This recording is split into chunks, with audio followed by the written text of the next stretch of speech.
Good evening.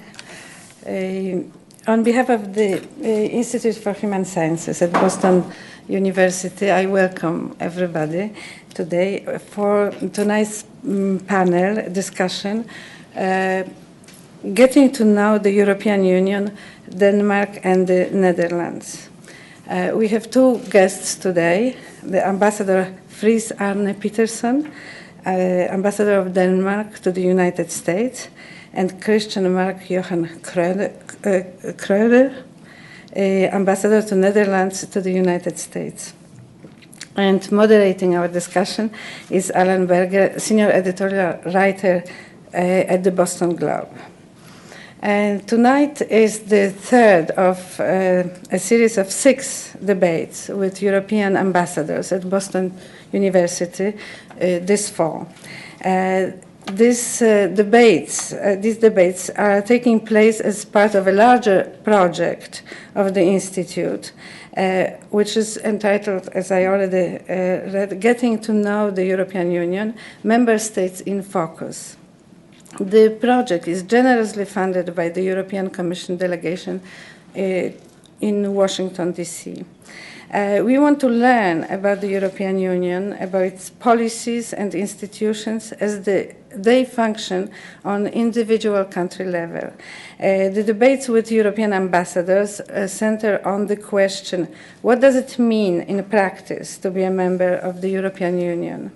While many of our previous activities, including lectures by European commissioners and policy experts, have addressed this question from the vantage point of Brussels, these debates look at the European Union from the perspective of the citizens of the individual member states. We think that this is a very interesting subject because the enlargement of the European Union has been a tremendous political success, securing peace and prosperity in the old member countries and opening new and great perspectives for new members and for aspiring members as well. It is also a very unprecedented phenomenon and complex and surprising. And this is why we want to have a closer look at it. And tonight our focus is on Denmark and the Netherlands.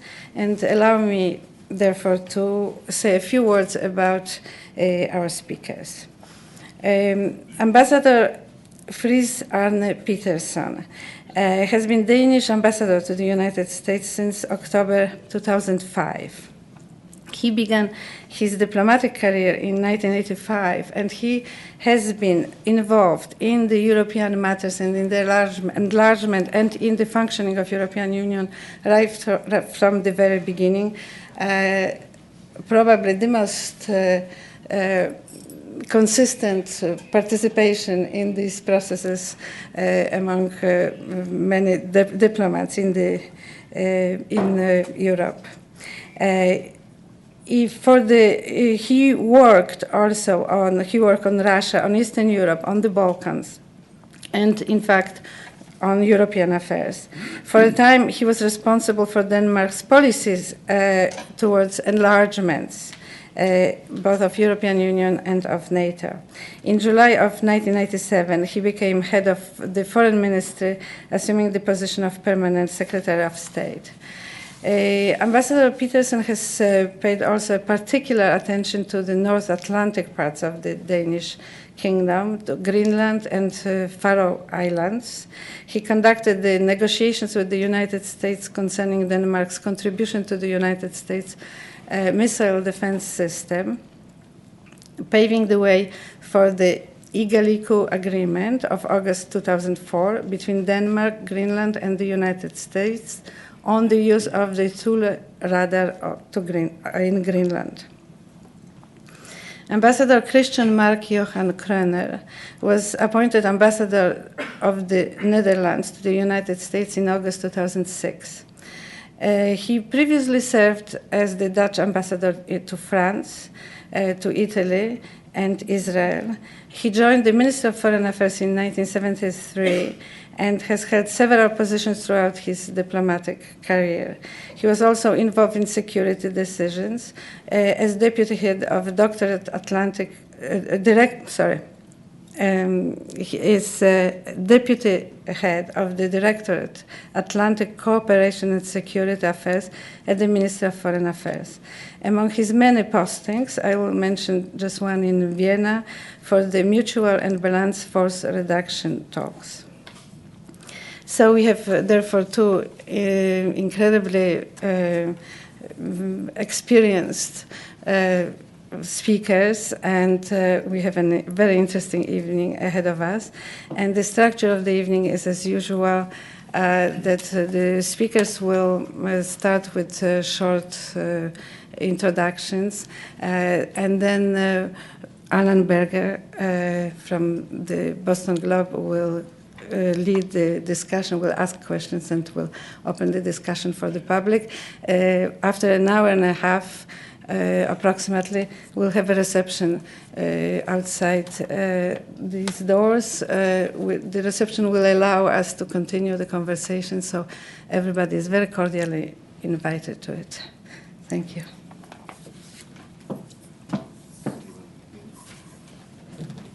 Well, thank you so much, and I'm really delighted to be here with my colleague, and I'm so pleased that there are so many of you who show an interest in the European Union and in some of the smaller member states like my own.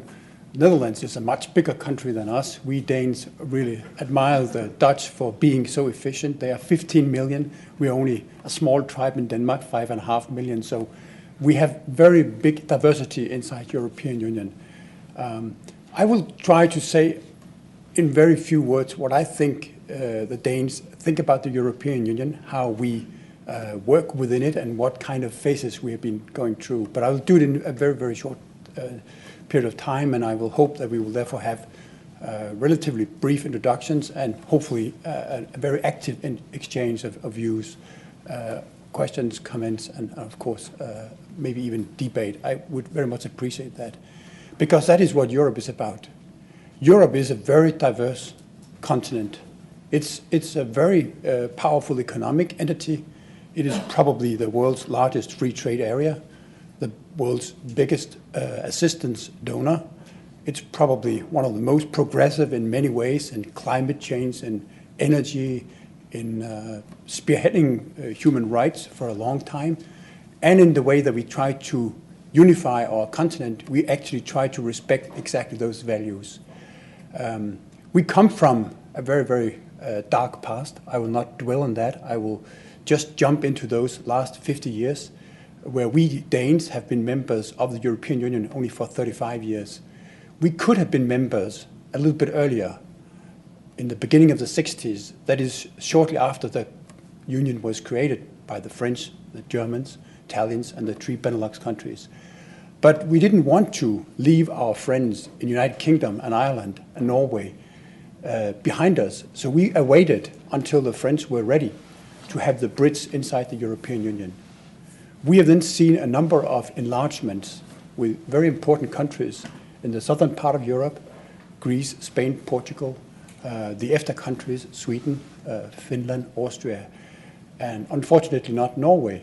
But we feel that with the last enlargement, Europe has really made one of its greatest accomplishments, namely securing peace and stability in the European continent, in a way that today, I guess, most diplomats and citizens in Europe would find it completely unthinkable, therefore, that Europe could revert to the old vices of ours, the old problems of ours, namely creating wars during centuries and centuries in Europe. So therefore, this European Union is a very unique construction that really means the most to us. We Danes are multilateralists at heart. We really believe in having an international level playing field. The more level, the more internationally binding organizations, the better for a small state like ours. That is really the ideal vision of the future world community. So therefore, we really want to be active in the creation thereof. EU is probably the most important international organization for us. I will revert to that shortly. NATO and the UN, likewise, WTO as well. So the more international organizations, the more binding, the more committing, the more legally based everything will be in the future, the better will it be for everyone to be part of that global community within which all issues like classical security policy issues can be dealt with, and modern foreign policy issues like energy and climate can be dealt with in frames that are defined by international law that gradually can evolve and therefore make the world even a better place in the community tomorrow. We have not been there always, and I will start where I was presented, because in the beginning of the 70s, when we joined the European Union, we were very sort of skeptical. Would this really work for us? As a small state, would we not be absorbed? Would we not lose our national identity? What would the Danish culture and future be for our language, for our institutions, our parliament, our government? Would we not sort of be forgotten completely? Question mark.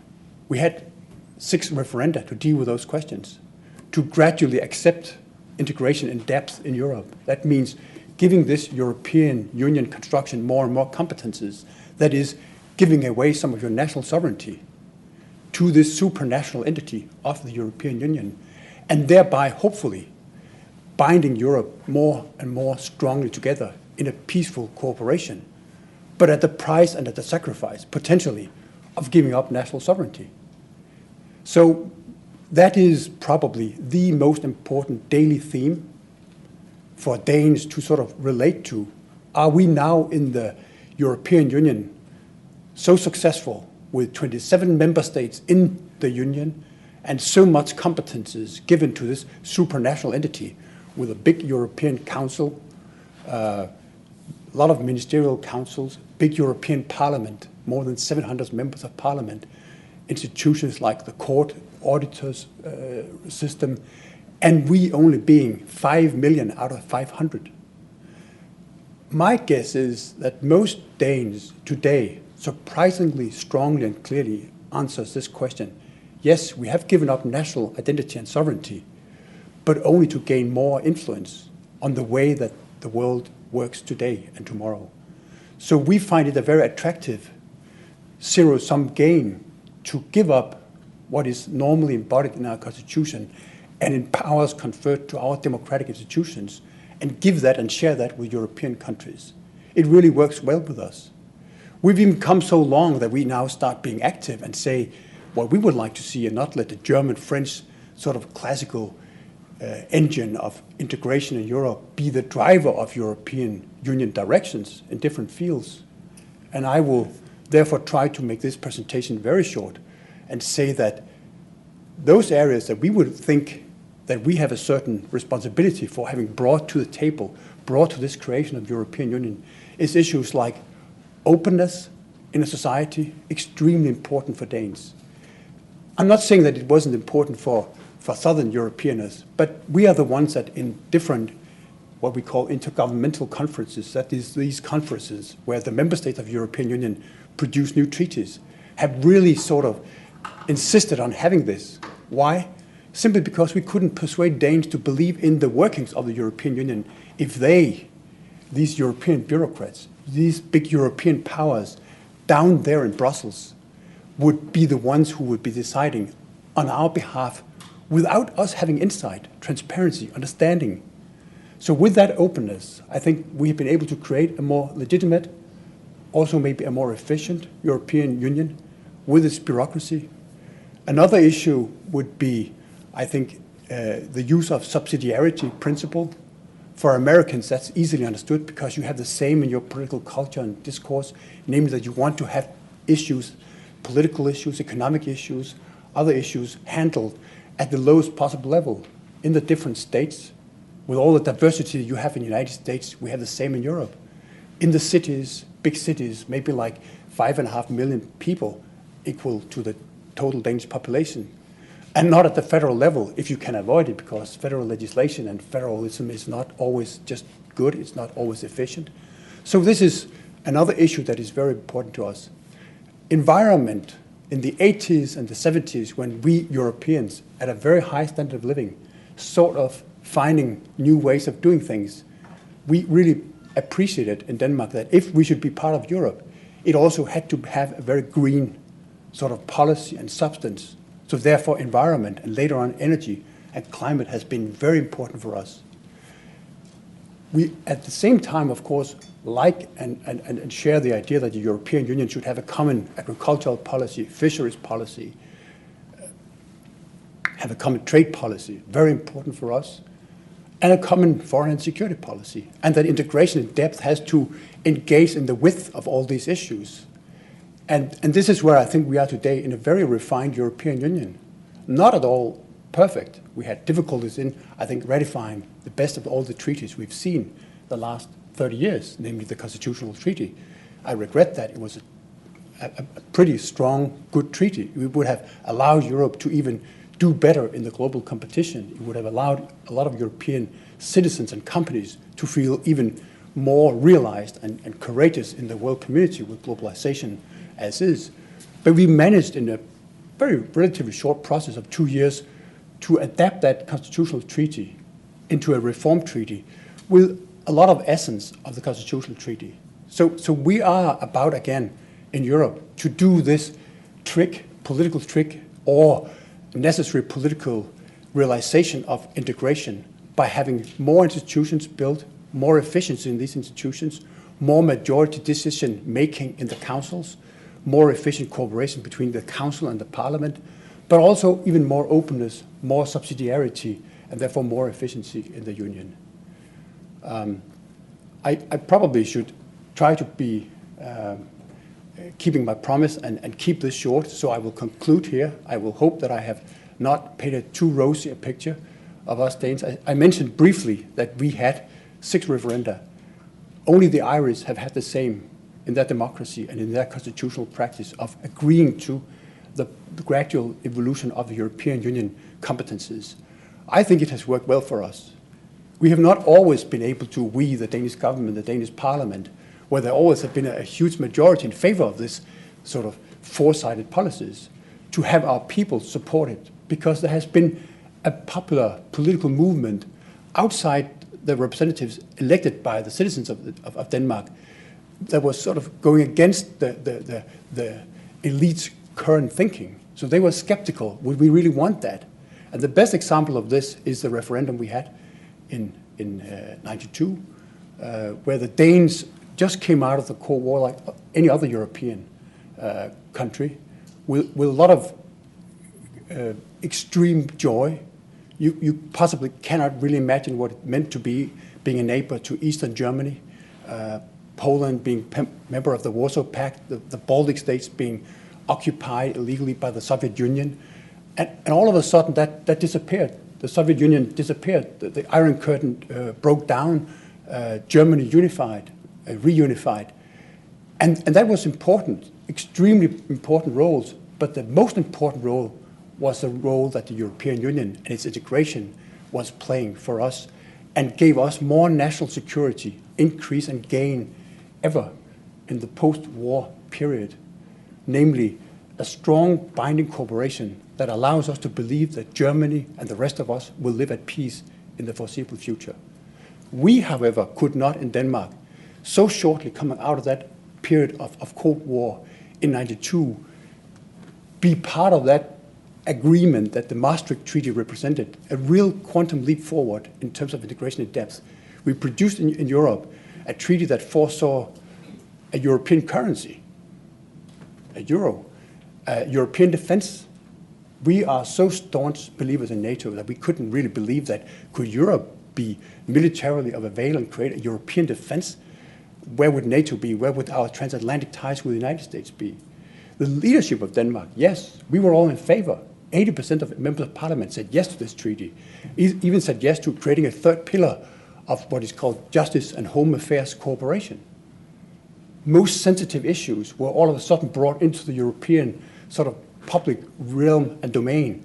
Justice and home affairs, the issues that you normally would take as the last parts of your portfolio in a nation to start cooperating on a European-wide scale about, was integrated in the treaty.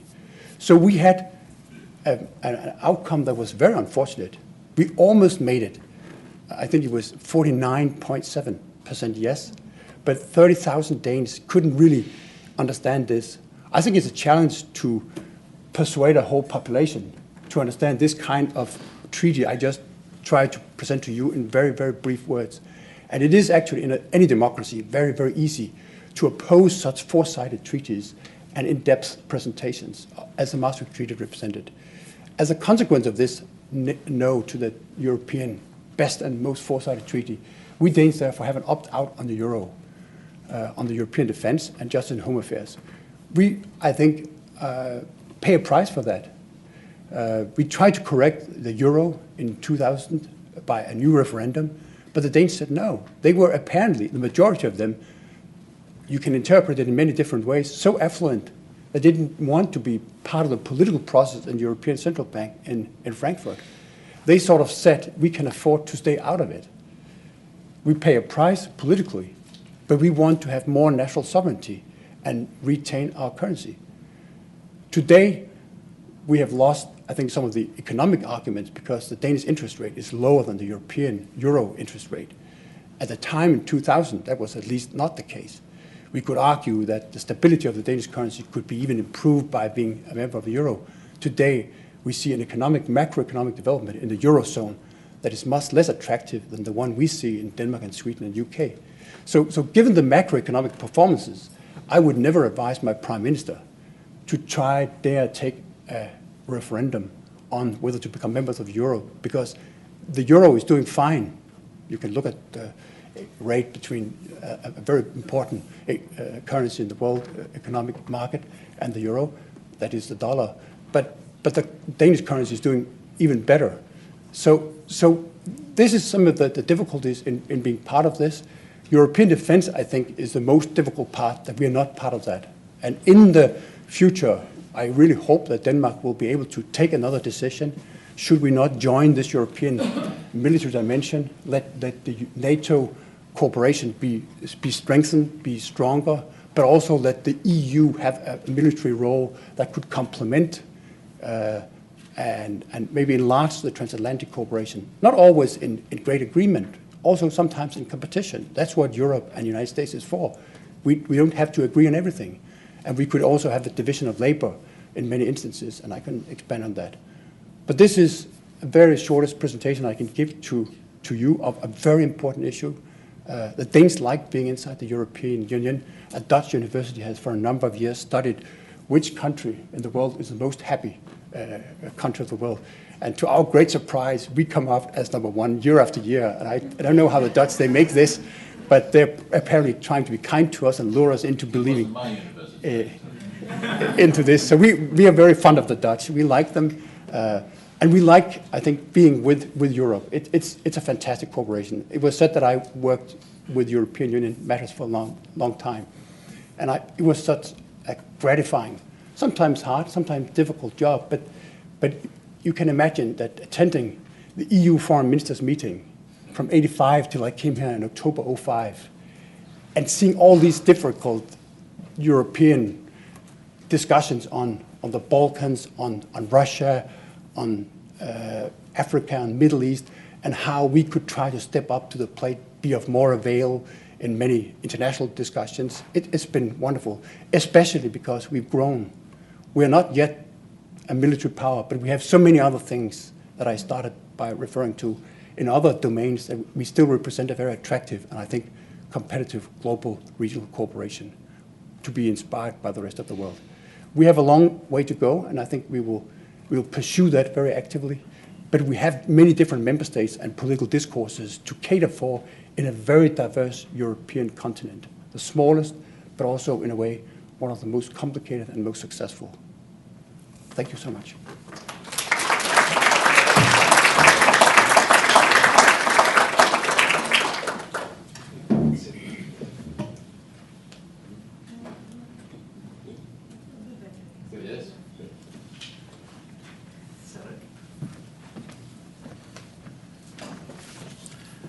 Let me, first of all, thank you for attending this event.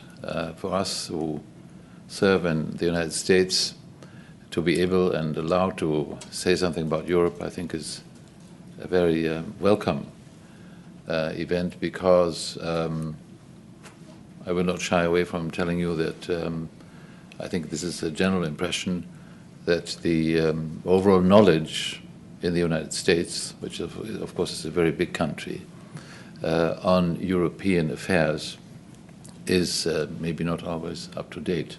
So I will seize this opportunity maybe to bring you up to date as to what's happening on our European continent today. But let me also thank Friis for having covered most of the ground of what the things I was going to say, so I will be even shorter than him. Maybe by telling you, to start off, a little personal history of mine, which will explain to you why I am not only a very convinced European, but also a very proud one. First point to make is I was born in 1945, therefore immediately after the war. My father was half Dutch, half English, and my mother was German. And I went to the first European school in a place called Luxembourg. And this is where it all began, Luxembourg, with something which was called the European Steel and Coal Community. Now, that is important to remember because European Coal and Steel Community, what does this mean to us today? Few people will even not remember that it ever existed. But it is the beginning and the nucleus of what is today a European success story. The idea was initially for those who had won the war from Germany to organize themselves to, for the future, have a permanent control of German industry, in particular coal and steel, because coal and steel were the basic tools for making armaments. And since the idea was never to have ever wars again in Europe, this was a logical thing to do, and so this is how it came about. But the real beauty of what happened then was the idea of Mr. Schuman to say, why impose this only on the Germans? Let us impose this also on ourselves, which is a much more acceptable thing also to the Germans. But there's, of course, a more philosophical and basically a more peaceful idea behind this. And so this is what started the whole European adventure. And I have therefore been lucky enough to go to this first European school and be brought up in a European environment of idealists, people who said, no more wars in Europe, let's build this Europe together. We started off with 6, then we became 12, 15, 25, and today, as you know, we're 27. So for me personally, the last 50 years have been a success story indeed. Let me turn now to the Netherlands. I can say also for the Netherlands, it's been 15 years of prosperity, of incredible growth, of developments, progressive developments in all walks of life. And not surprisingly, given our geographic position, we were the champions of what later became the single market idea, meaning one Europe with one market, with free trade, with free movement of people, with free movement of money, and so on, all the things which make a free market possible. Rotterdam, as you know, is the main port entry into Europe. We have Schiphol, which is one of the most important hubs. And so, for economic reasons, the Dutch were present at the very beginning when the European idea started. And we have profited from this idea, as I said, from the outset. And we still do today. Now, you will wonder, what then happened in 2005? Why, of all European countries, together with the French, I must say, it was the Dutch who said no to this beautiful text called European Constitution. Beautiful because it was addressing a few key issues which had to be addressed given the enlargement. First of all, we had to get our institutions right, make them ready for a Europe with so many countries, 25 at the time, where decision-making, if it had continued on a consensus basis, you can imagine, would have been a nightmare. Have you tried to imagine to be sitting in on a council of ministers with 25 countries, where all 25 countries have the right to speak, and this is only the beginning, and then you have to discuss, and you have to negotiate, and you have to argue, and at the end of the day, you have to agree by the lowest and maybe slowest common denominator. This made, of course, the functioning of Europe inside and outside practically impossible. So with this constitution, after the Maastricht Treaty to which Friis referred, which already addressed a lot of important subjects like European defense and a common foreign policy, we also had to see and have a closer look at our institutions, the functioning of the European Commission, the rights of the European Commission, the functioning of the European Parliament, the rights of the European Parliament, and last but not least, the rights and the role of national governments and national parliaments. Now that's quite a lot on your plate if you try to organize it in a way which would make everybody happy. And it was beautifully organized. It was maybe the most democratic way of organizing a treaty which would have so many effects on so many people, nearly 500 million, that it took the shape of a convention where all different sectors of society, therefore not only politicians, but also NGOs and other representations of society, took a very active part. And what came out was, inevitably, I would say, a compromise between two different approaches, and that's important if you want to understand Europe. One is the communitarian approach. The idea about the communitarian approach has been, and the Netherlands has been a champion of this approach, that the more power you give to the central organization, meaning the Commission, the better it is for the relatively smaller countries if they don't want to be dominated by the bigger. And as you can expect, the bigger countries, of course, argued exactly the other way around. And so it was a bit of a dilemma. The beauty of the European Constitution was that it found, I think, a right balance between these two different approaches. Also, having become necessary because of an enlargement. So let me go back now to 2005 when the Dutch said no to this document.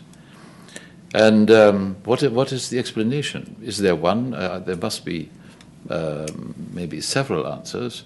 And indeed, if we take a very close look, and some of our universities have, we find several things coming together.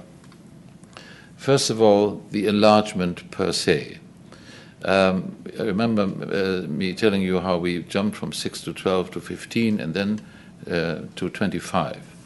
I remember some people referring to the intake of 10 new countries at the same time as the Big Bang. And for the Dutch, that is exactly how it was felt. Maybe it was too much in too short a time, when we were still coping with the absorption of some other countries, notably Spain and Portugal have been extremely good examples of how you can become absorbed into the European Union and become an active member.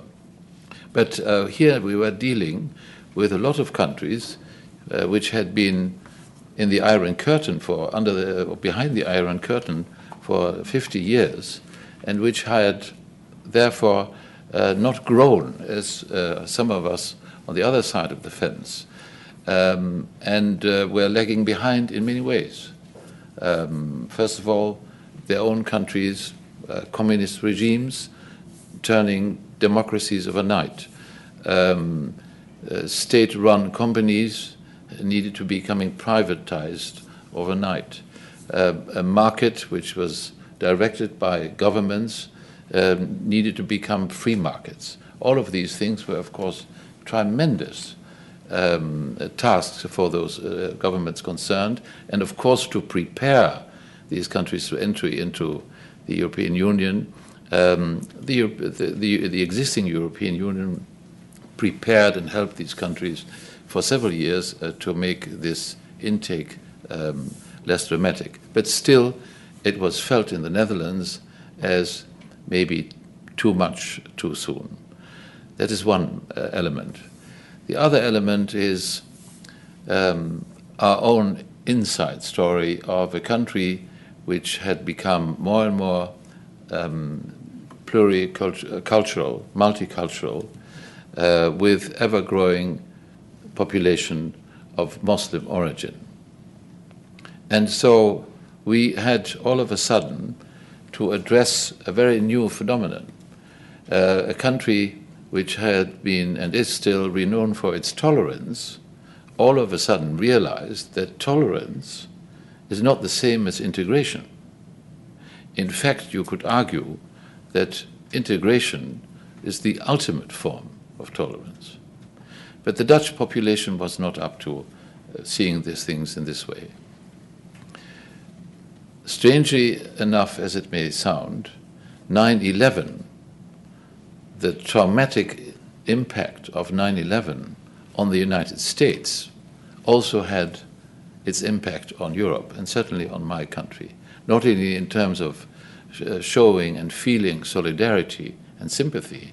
This is why we are still, as NATO, with the United States in Afghanistan today, but because people in the Netherlands started to become insecure with our Dutch population of Islamic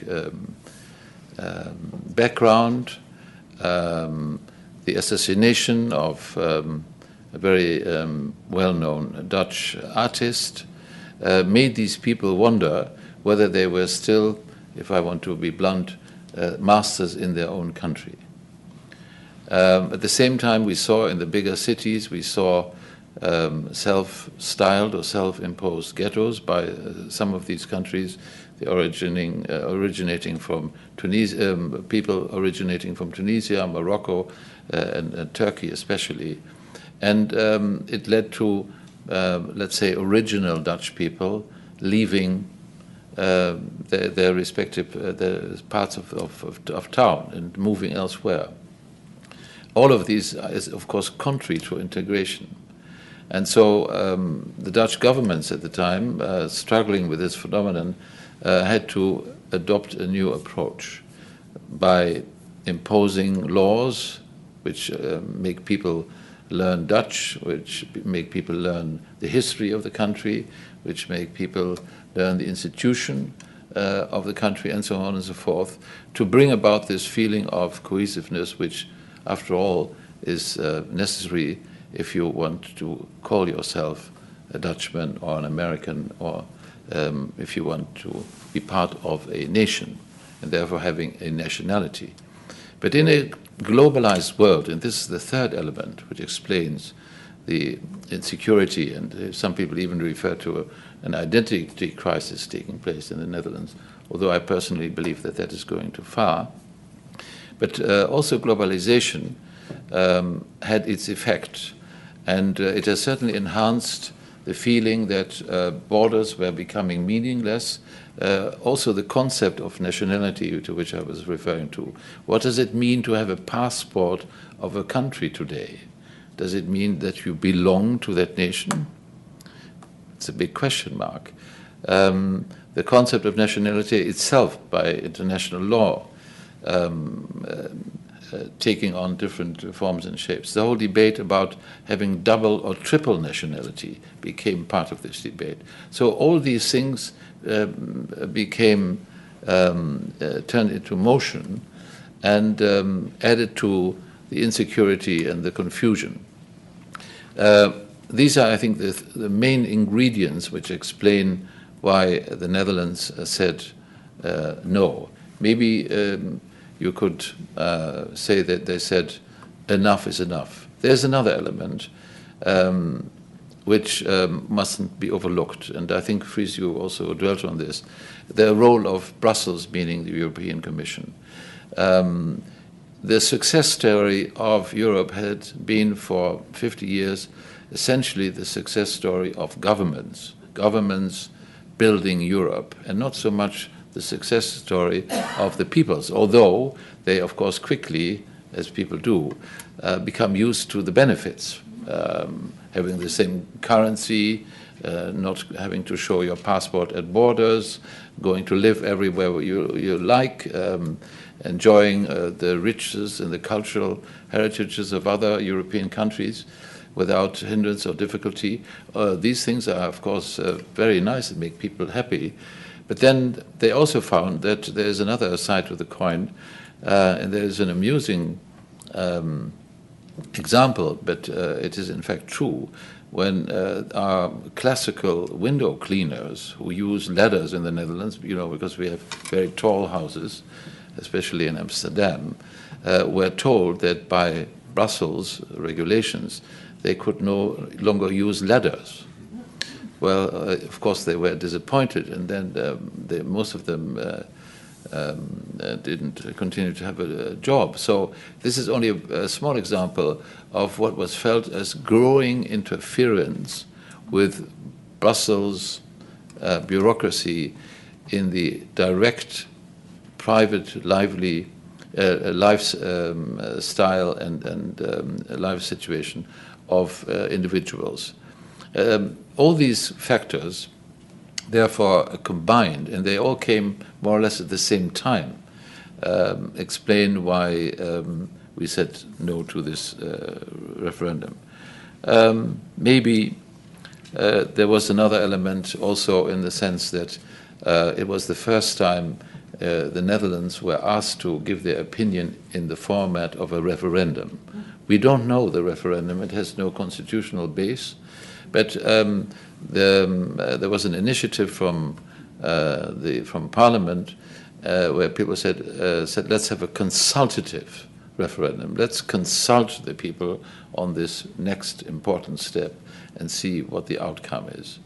And that turned out to become a disaster, because when the consultative referendum says we don't like this text, how can you then, as a politician, say, well, it's only been consultative, thank you very much, we'll go ahead. So, and of course, therefore, that didn't take place, and people had to take the consequences, the government, therefore, and we had to take on a new position. Does this mean that, and then I will close, does this mean that we are today less European than we were 50 years ago? I think the answer is definitely no. Because only to give you one example, 80% of the Netherlands export go to the EU alone. And so we understand very well what it means to be European. We understand very well that there are no more threats from other European countries, one country in particular, to wage war on us. And so the mixture of idealism and common sense, and essentially, when you talk about the Dutch commercial instinct, will, I'm sure, prevail also for the next 50 years of the European Union. Thank you very much.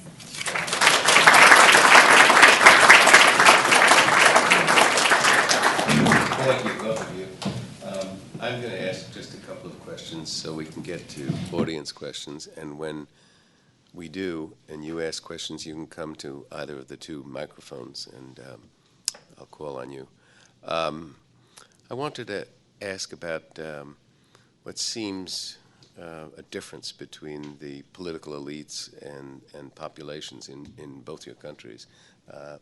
You spoke about the Danes opting out, the opt-outs on Euro, defense, justice, etc., and that there is a difference between the way the public feels about that and the way the political classes do. And in Holland, at the time of the 2005 vote, as I recall, there was overwhelming support in Parliament and a very strong public vote against. It seems there's a radical disjunction between the popular attitudes and the attitudes of the political class.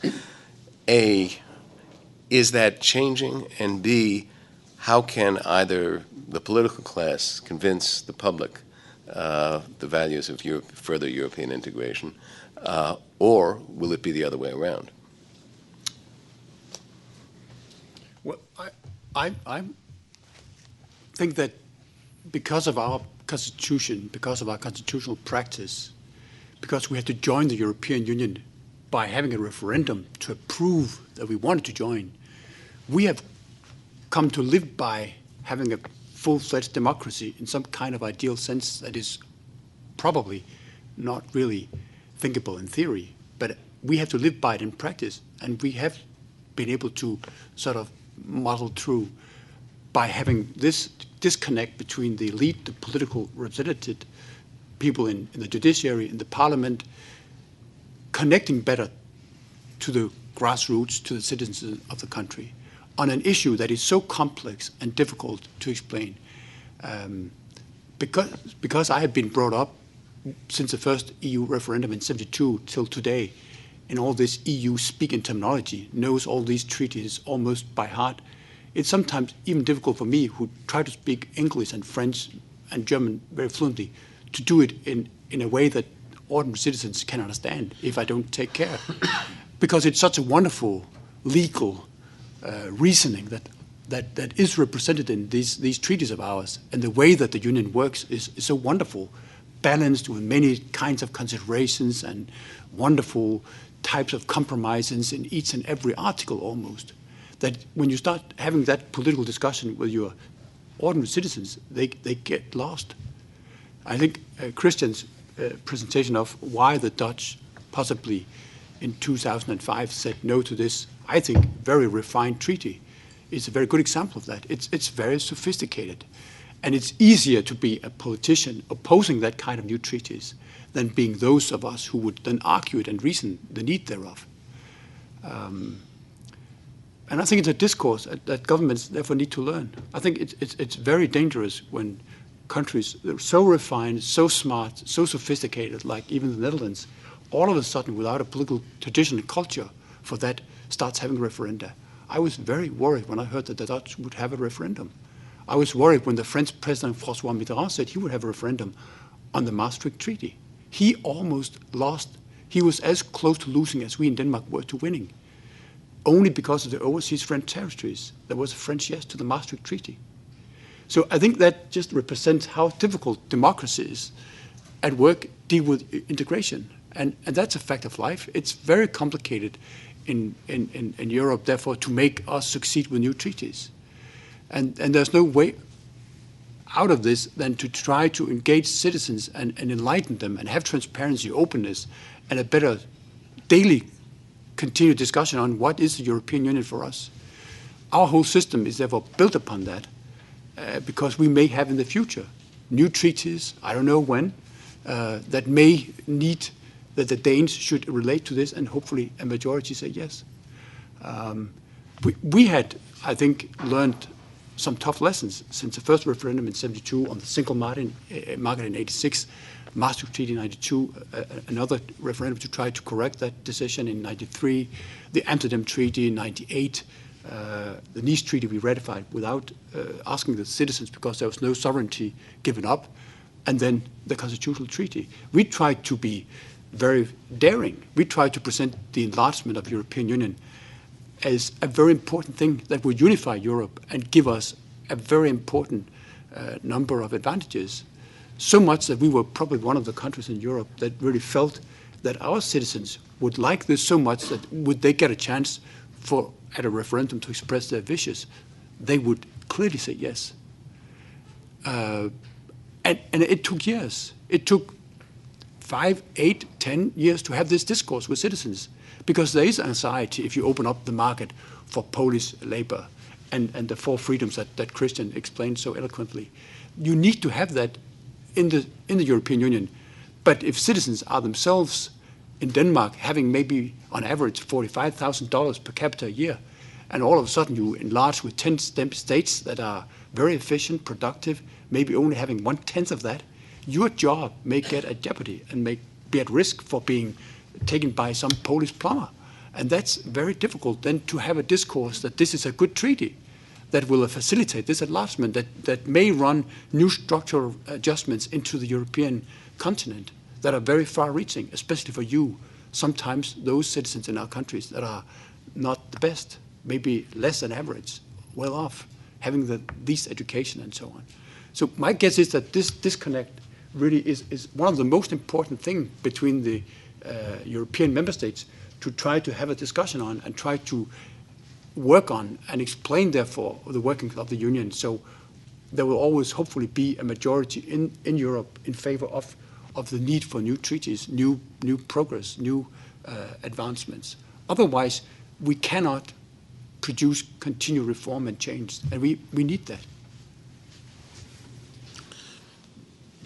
Yes, maybe for Americans it's easier to understand why we have had our ups and downs if you realize that what we have tried to achieve in 50 years, it has taken you several hundred years to achieve, to get to 50 states becoming one country.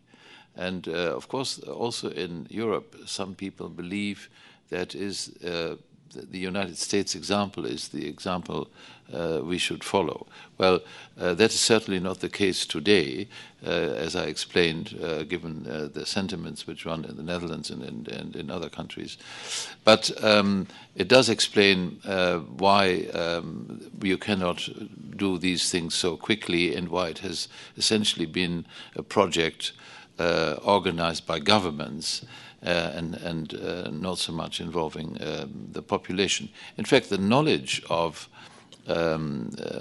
people, even of parliaments, of what was going on in Brussels, or to understand the refined beauties of European treaties, was very, very poor. And that also explains that why governments have in fact been lacking or lagging behind, if you like, in explaining regularly what the progress in Europe was all about. And so this, by logic, you could say, in retrospect, had to come to a shrieking halt at a given time when the treaties were becoming so sophisticated and were, as I said earlier, entering into the direct lives now of individuals, that they realized, well, what is going on here? So governments, certainly the government in the Netherlands, has learned a very hard lesson from what has happened in 2005, and ever since it has done its utmost best, first of all, to try and pick up the pieces, and now convincing the same population to accept the new treaty, which will then follow the normal, as you will understand, the normal procedure, that is to say, the ratification procedure, like any other treaty for that matter. But it will also not surprise you that right now there are still people in the Netherlands who find that also this new text should be presented to the Netherlands population in the form of a referendum. But on this occasion, the government has been very firm in saying, no way, forget about it, as simple as that. But this disconnect has been a crucial factor in explaining why things went wrong at a certain time, and certainly in the case of the Netherlands. You remind me that you would know this. I don't remember the name of the member of parliament, Van Laan, perhaps, a woman parliamentarian in the Netherlands, who said of Angela Merkel and her pushing for the new treaty, what part of no is it she doesn't understand? One other question I'm going to ask, and then we'll throw it open to the audience. And that is, there's going to be a new American president in 2008. Let's say, as a matter of pure hypothesis, it's Barack Obama. And if you should have an audience with him, what is it you'd want to say to him about the kinds of change in policy toward Europe by the United States that that the European Union would want to see from the United States? Christian, your turn. But I will speak on your behalf. That is a very important question. And there is not a simple answer. But let's face some of the facts. Some of the facts show, if you look at public opinion in Europe today, about the quality of the transatlantic relationship, that you will find not so many people who continue to strongly believe that quality is the kind of quality which one would want. And a lot of people will give you different reasons why that is so. But if some of us would have to advise the next American president, we would say, try to do something about the quality of the transatlantic relationship, because the lack of trust which exists in certain parts, the lack of confidence in American leadership of the West, the uncertainty whether from the American part one still thinks in terms of the West, meaning Europe and the United States, when, and this is logical also, in a globalized world, there are people who think in terms of strategic relations with other countries, like India or Brazil. And therefore, do you still believe that the West, the classical West, because we have the same ideals, because we believe in the same values, because we have constitutions which are similar, if not identical in most cases, that you believe that the West has to play a role as a West in this globalized world, maybe as a system of a multipolar system where different parts of the world play different roles, but with the same responsibility in trying to organize this globalized world, for which today there seems to be no answer, and where things happen on which we all disagree. Climate change, global warming, is one of those subjects where we have only one common answer, or as the saying is, either we stand united or we fall separately, I think the saying goes. And so in this new world with all its new risks and challenges, do you believe that the West should, as a West, still play an active role? I think the answer from my point of view must be yes. But not everybody is sure that that is what Americans generally believe today. And I'm sure that if the next president could convince Europeans that that is still the case, a lot of people would be happy about it. Well, I think that we will, as a small European state, try to continue what we actually do nowadays, work with whoever you elect in the United States, and try to present our views as strongly as possible. And what we hope, whenever you elect a new administration, is to have a sympathetic, open administration that wants to cooperate with us Europeans, with the European Union, inside NATO, with WTO, on human rights and a number of issues. And I agree that climate change is one of the most important issues that we would hope that the administration is present, because we present our views to them as well. We did actually that at Gothenburg in June 2001 when we had President Bush for his first EU-US summit. And so therefore we will have the same wishes, same policies, same strategies to engage the United States. And of course our dream is always that we will have an easier time securing some compromises and concessions. However, I don't really expect that. Whoever you Americans elect for president, we will always have a very tough, business-like discussion on some of these issues, because there are state reasons why the performance of our different organizations are the way they are. It's clear that something like development assistance on top of climate change, free trade, an open U.S., an engaged U.S. in the Middle East on some of these big issues in the Middle East, on Lebanon and Syria, on Israel, Palestine, on reform in Muslim countries, on Sudan, Darfur, is exactly the same. Iran, Iraq, we would have the same views. Afghanistan, there are many, I think, hot, difficult issues that we would try to have a consistent European view and hope to have, of course, constantly an even stronger and better dialogue on with the U.S. I think it's for us Europeans to really impose ourselves on the U.S. administration.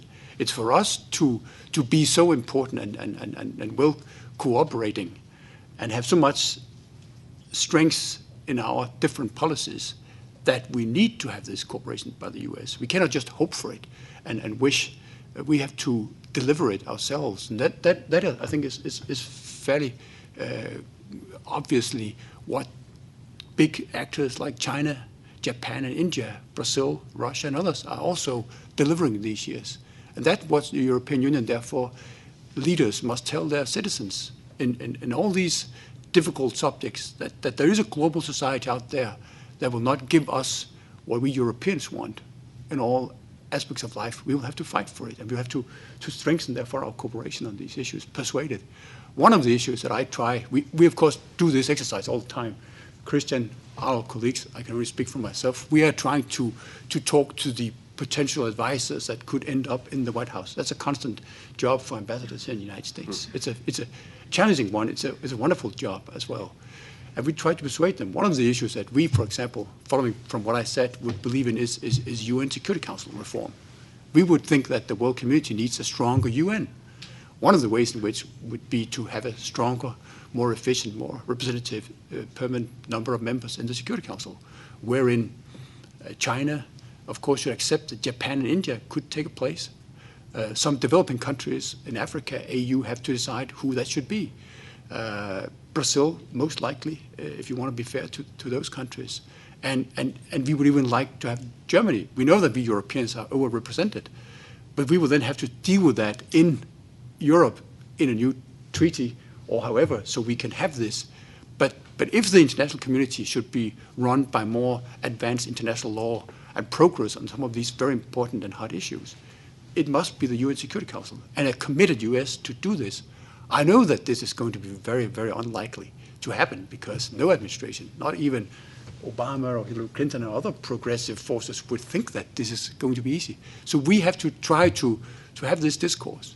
It's probably not going to happen anytime soon, but this is just our view, and we will still fight for it. Thanks. Those who want to ask questions, why don't you just go to one of the two microphones on either side.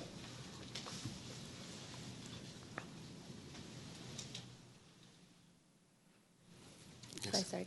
Thank you so much. I very much enjoyed your presentations. I'm Kathy Martin. I'm a professor of political science here at Boston University.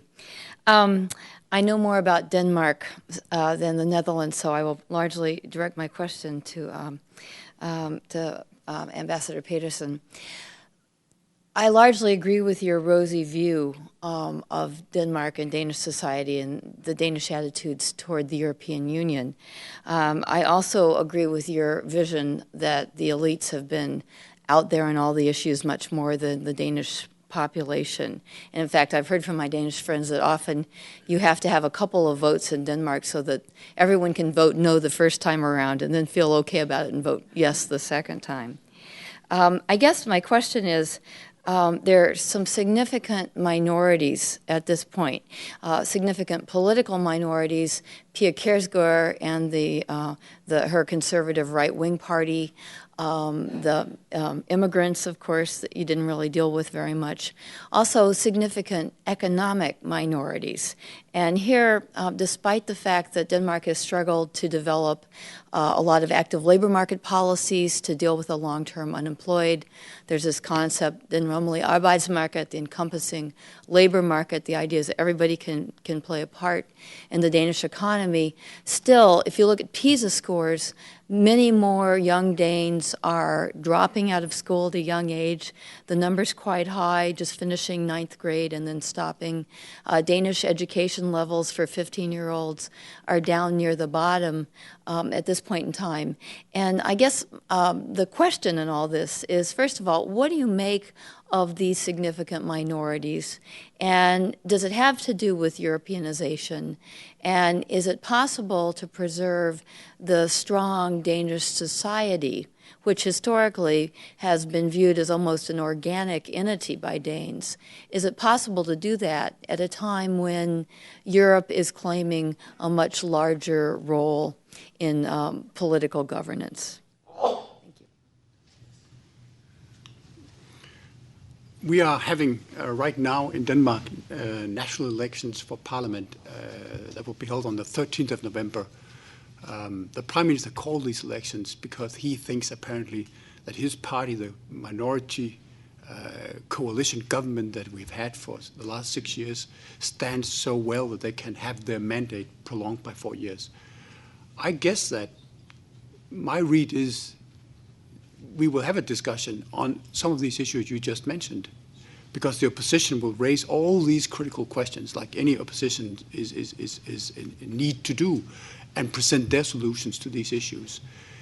Integration of the new minorities of Muslims in Denmark was the last time in our parliamentary elections the single biggest issue. And this time, a new party has been created in Denmark. It's headed by a Danish politician, Naser Khader. He came to Denmark as a 7-year-old, I think, boy from Syria. He was, during the Khartoum crisis, apparently the most political, popular member of parliament in Denmark. His party, according to polls yesterday night when I looked at the election polls, is going to enter Danish parliament with some 10%. So he will be, Naser Khader in Denmark, the kingmaker of who should be, if that comes out at the elections, the next Danish Prime Minister. We will normally have a very balanced division between center-left and center-right. All the questions that you enumerated in relation to integration will therefore be dealt with a new parliament that Naser Khader, coming from where he does, his experience, will relate to this. Maybe not as some of our social democrats or parties to the left of our social democratic party would want to do it with a very wide margin of tolerance. Maybe more the American way. Maybe a lot more what this young Syrian Dane has felt was attractive. But time will show. I guess that we will see a very, very exciting new Danish integration policy that wants to succeed. What we thought was that our very, I think, historically known tolerance didn't produce successful 100% integration. To our great surprise, in a society where the Scandinavian welfare society house feeds, educates everyone for free, where universal healthcare has been there always, it's extremely difficult to understand that you can have citizens who don't want to speak the language, learn the history, have parents attending meetings with teachers, not even ensure that their kids go to school and so on. So we learn from that. We want to have them be part of that social contract. And the pendulum's never swung. And we still allow people not to do these things, but then there will be a reaction, namely that you will then be suffering some of your social welfare benefits and gains. Our biggest problem is probably the one you mentioned, that our model with a minimum wage of $19 per hour doesn't really create a lot of employment generation for these citizens, because their competences when coming to Denmark, not speaking Danish or English or German or French, is little for any public or private employer. So our educational system, our employment generation system has sort of not been able to cope with them. They don't integrate easily. But we want to see how that can play out, and our new parliament after the 13th of November will be composed, I think, in the best possible manner to do that in a new way. Yes. Is this working? I would like to, first of all, thank you both for speaking today. My question is on a topic that you both lightly touched on today, and that's climate change. And how has being part of the EU made the implementation of new policies and technologies easier for you? And also, as we hopefully all know, the Kyoto Protocol is expiring in 2012, and the US and Australia have not ratified this. So hopefully when a new protocol is written in 2012, what would you give, or what would you tell the United States to do in order to further their climate program in the US? Or if they do actually join this new protocol, what would you put in this protocol as an incentive, basically, to get them to join?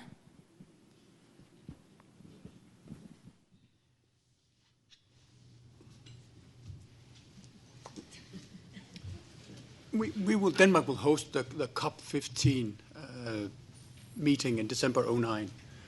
We will try to push as much as we can on the present US administration and the next to be presented at that COP15 UN conference in Copenhagen in December '09. It's a little bit early for the next administration, but therefore so much more do we not waste any time. We have had our Minister for Environment here 5 times last year. We had Barbara Boxer and her Senate committee in Greenland. We had Nancy Pelosi. We had John McCain. All those American legislators who dare think progressively about climate change. We work very closely with Jim Connaughton, with the whole administration. We see whatever move there is in the administration's attitude to this issue, to work with it and to prepare the ground. We see a lot of states, a lot of cities, a lot of NGOs, a lot of companies in the US lead on the issue of climate change. And we really try, therefore, to cooperate with all of them the best possible way. Exactly to have a roadmap for how to make the treaty complex, that I guess will be more likely the definition of the successor arrangement to Kyoto is very, very long-haired, and I could speak at great lengths. I will do that at Brookings next week. But in short, we of course hope that the US will gradually move towards what is, for example, in the last proposal by the 2 senators, Lieberman and Warner. It's a very, very refined, very advanced proposal, and we try to push all those senators that we have access to study it, to move, to be part of the process that hopefully can make legislation in the US, the sooner the better, on climate, and thereby enable the likelihood of an active US administration participation in the process in '09 to be successful. And if not in '09, then in '10. But of course, we're impatient, so we really hope that you, all the companies, all the different states that has done so much on climate will be part of that pressure. I should say that we notice a lot of change, a lot of progress, a lot of movement.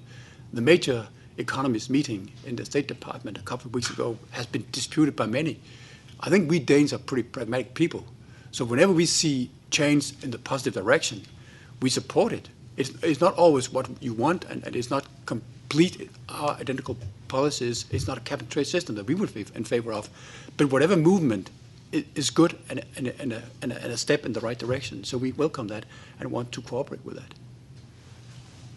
Yeah, maybe I can simply add that, of course, there is now a growing awareness of, on both sides of the Atlantic, of tackling the issue of climate change, global warming, and therefore try to do something very concretely about CO2 emissions.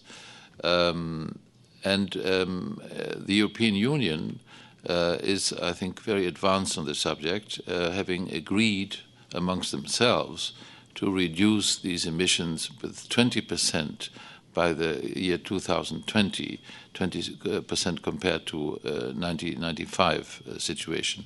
In the Netherlands, on a national level, we have even more ambitious goals by not confining ourselves to 20%, but trying to reach 30% of a reduction. Also, we are, as of next year, will start with reducing energy by 2% every year, every subsequent year. So if there is a difference, it's not that people are not aware that there is something wrong and it has to be remedied, but it is the approach, how to get there. On the European continent, we talk about a compulsory instrument, which therefore obliges countries to behave in a certain fashion, whereas in the United States today, it is still a voluntary approach by agreeing to certain goals, which of course go into the same direction, meaning the reduction of CO2 gases and therefore reducing the greenhouse effect. I'm hopeful that as we go along, and as this awareness grows and as we see more examples of what we are doing to our planet today, that chances are that as far as the United States and Europe is concerned, we will see more eye to eye as to where we should proceed in the future. There are, of course, other countries, notably China, who have growth figures running into 12 and more %, and who produce today an incredible amount of toxic waste and gases, because they have to, as they see it anyway, they have to make up for lost time and become a very modern industrial state overnight, so to speak, with all the effects. After all, it took us in Europe since the Industrial Revolution, that's to say in the previous century, to realize certain things which you can and which you cannot do. And in that country, which is still communist, but is behaving in a capitalist way, but I would say naked capitalist way, by the way things are going today, will have to make a very important effort to join us on this common task and therefore global challenge. And there are other countries as well. So it is a gigantic challenge and a very, very difficult task when you have to keep the economy going and at the same time trying to do something about energy saving and using new kinds of energy. But there are ways and means to do this if you understand that going into innovative technologies and into innovative energy supply forms, that also creates new markets and therefore new possibilities. So it's not a zero-sum game in the sense that you lose everything if you stop using traditional energy sources. It's only a matter of switching out the light now and then, but switching on the brain in a different fashion by looking at the future and using and applying new technologies. These technologies are invented in the United States as they are invented in Europe. We have on both sides of the Atlantic, we have farmers who use their tractors and therefore plow their fields with tractors run by biofuels. So there are a lot of things already happening, but what we need to do is to, as responsible governments of this planet, to set ourselves common goals in the first instance, but then also to make it a compulsory thing for states to behave, all of us, in the same manner. Thank you. Yes. Yes, good evening. My name is Rasmus Bertelsen. I'm a Danish research fellow at the Kennedy School of Government. And I also used to live in Amsterdam. My wife and I met as foreign students at the University of Amsterdam, so it's very interesting to listen to both of you. My question is a follow-up question on the first question about economic minorities. You talked about these referendums in both Denmark and the Netherlands as situations with a great disparity of level of information between the elites and the electorate. And I think in situations where you have two parties with a great disparity of the level of information, it very much becomes a question of trust or distrust.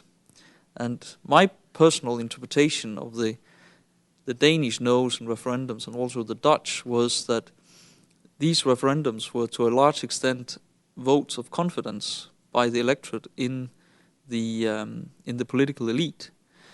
And of course, there are many reasons for yes or no as their voters. And I think what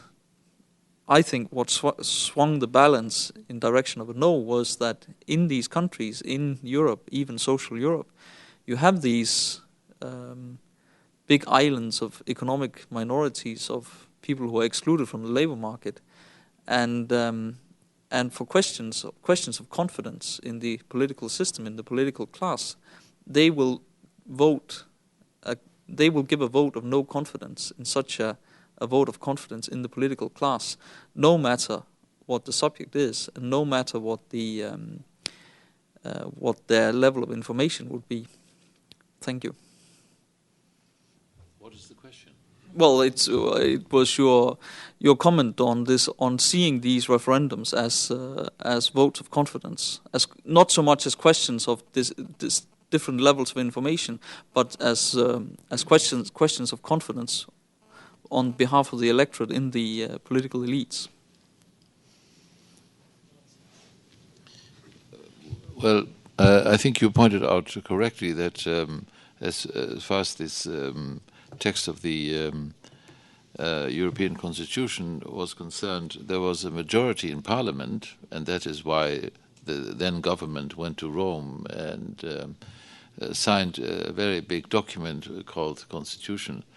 And then the referendum showed that a majority of the Dutch population thought differently. And that, of course, is a very important observation, because under our democratic system, Parliament should represent the population. And it does, generally speaking. And here you saw a very strange phenomenon where Parliament said yes, and the population it represents said no. So that's a very interesting case for people like you who study political science, I understand, and try to give us the answer as to what does this say and how do you explain this.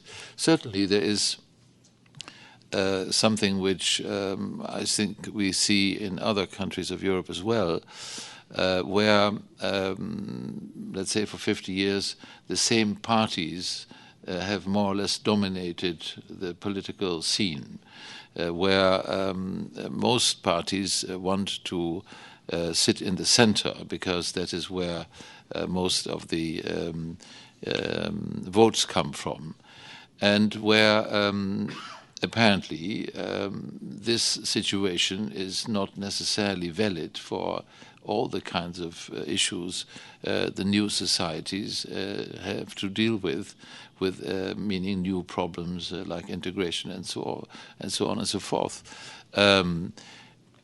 We also have, I mean, you were referred to the Danish example of the Syrian man who can play a key role in who becomes the next Danish prime minister.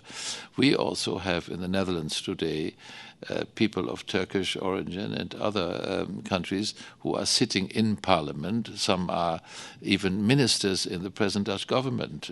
Some take part in local government in different places in the Netherlands. So there is a change, there is a transformation which reflects, to what I referred to earlier, the multicultural makeup of Dutch society today.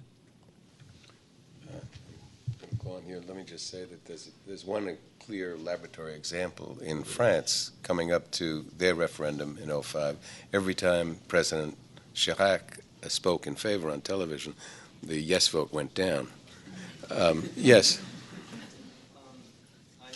I think this will have to be the last question. Mr. Berger, Mr. Kroner, for coming here.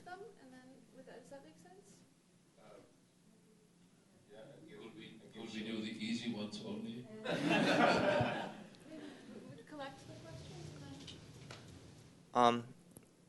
I'd like to know what your thoughts are on the current lack of stability in Belgium, and I'm just curious, how come that?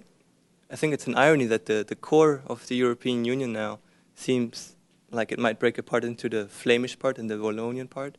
And if that happened, what would be your thoughts on that? Thank you. why don't we take all of them now, and then we can...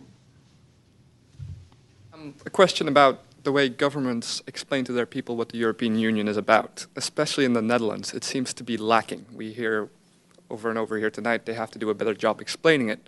But then when you open the newspaper this week and you read about an individual politician from a local level, from the VVD, selling European Union flags to schools and government institutions because the government hasn't provided them, that seems to be a good indicator of how little is being done to explain or at least promote the European Union in a country like the Netherlands. Why this lag between an elite that is so pro-European from explaining it to the populace? I can't seem to comprehend why this never gets solved by any government. Hi, thank you for being here. My question is more about what's the ultimate vision of the European Union? Because I think a lot of people may be concerned that as the European grows more towards central power, we see the effects of that here in this country. We see that kind of becoming a phenomenon where it's very concerning about the level of control of central power. And I realize that, you talk about efficiency and all these other things which sound nice, but ultimately there's a price to pay which may be too high. So I just wanted to talk about that, the vision. And I suppose I have the last question. I would also like to thank you for being here. My question is concerning media. In this country, there is a lot of talk about bias in media, as well as the fact that most media is actually owned by private corporations. And there seems to be a lack of accountability to the general public. What is the European Union going to do to make sure and ensure that media continues to represent the voice of the people and to be open to all? Should I take the first two? Yes, that's a fair division of labor. Cooperate. On Belgium, you will understand that I cannot comment. You will have to invite the Belgian ambassador to answer that question. I think we, at least I tried to explain what was going on in the Netherlands, and if there's still a lack of initiative and activity on the part of the present government to explain what Europe is all about, as you have observed, with the example of a member of the Liberal Party handing out European flags to schools, I'll pass on the message. But I can tell you that people are very much, the government is very much aware, given what has happened in 2005, which is only, after all, only 2 years ago, that this is a very sensitive and very important question.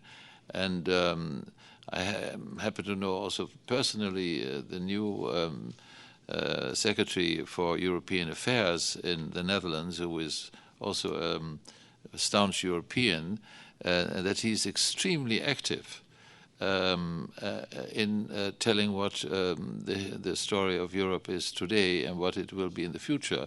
In fact, he's also coming to Washington at the end of this month to do the same. So we think that we have not only an obligation towards our own people, but also to others, to explain what is happening in Europe and how we see the future. On the ultimate vision for the European Union, we have tried in all the treaties, since the first treaty, the Rome Treaty, really to inscribe the visions. And today, in a broader sense, I think it's a very clear vision, namely to create a continent, namely the whole European continent, working inside European Union institutions in peace and harmony, and really secure a state-of-the-art regional cooperation that secures human rights, democracy, and not just internally, but also externally try to project its powers, its soft powers, its trade, its assistance, its views on climate, and many other issues. And therefore, a very, I think, sympathetic, almost irregardless from political point of departure, you will find it a very attractive type of cooperation. The limitations we've tried to touch upon, namely the building blocks are member states that, like my own and I think the Netherlands, are maybe 1,000 years old. a monarchy, constitutional monarchy, with dynasty and dynastic traditions, being a fluent democracy, and trying to be part of a union that is right now 27 member states, 500 million, growing into something that will be bigger. We're in the midst of accession negotiations with Croatia. The whole Balkans hopefully will be part of the European Union. We are also having accession negotiations with Turkey. So it's a very, very I think demanding and ambitious task that we are in the midst of. But when I look back on the few 35 years I've been part of this, I'm impressed by the performance and the willingness in all these member states in Europe to sacrifice and gain and always have this balance of considerations that seems to be letting us Europeans be a pretty sophisticated part of the world community.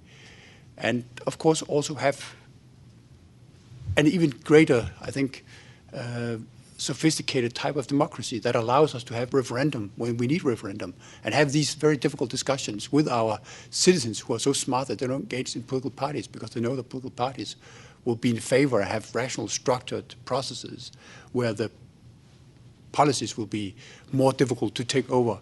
If you create a popular movement to oppose a treaty, it's easier to get a lot of traction. And on the media, I think that the European Union legislation on anti-monopoly and the freedoms of the press has all the right articles, all the right instruments at hand for the Commission and for the national governments to prevent a sort of monopoly seemingly happening in some countries in Europe. I don't want to mention them, but there has been examples in recent European history where some huge countries have had pretty strong dominance of certain ownerships of parts of the press that would make this question a very pertinent question. And I think it's really therefore coming from the first part of my answer, the vision for Europe, to secure even more that also in practice Europe will really have freedom of press, really have the kind of sophisticated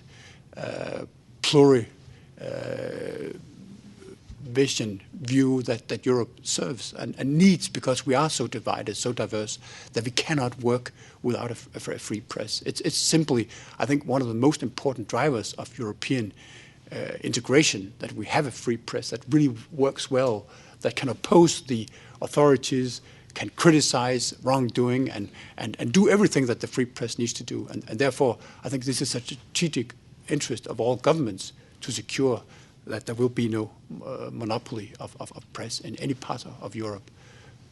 It's a great way to end. Thank you. Thank you both. Thank you for the audience.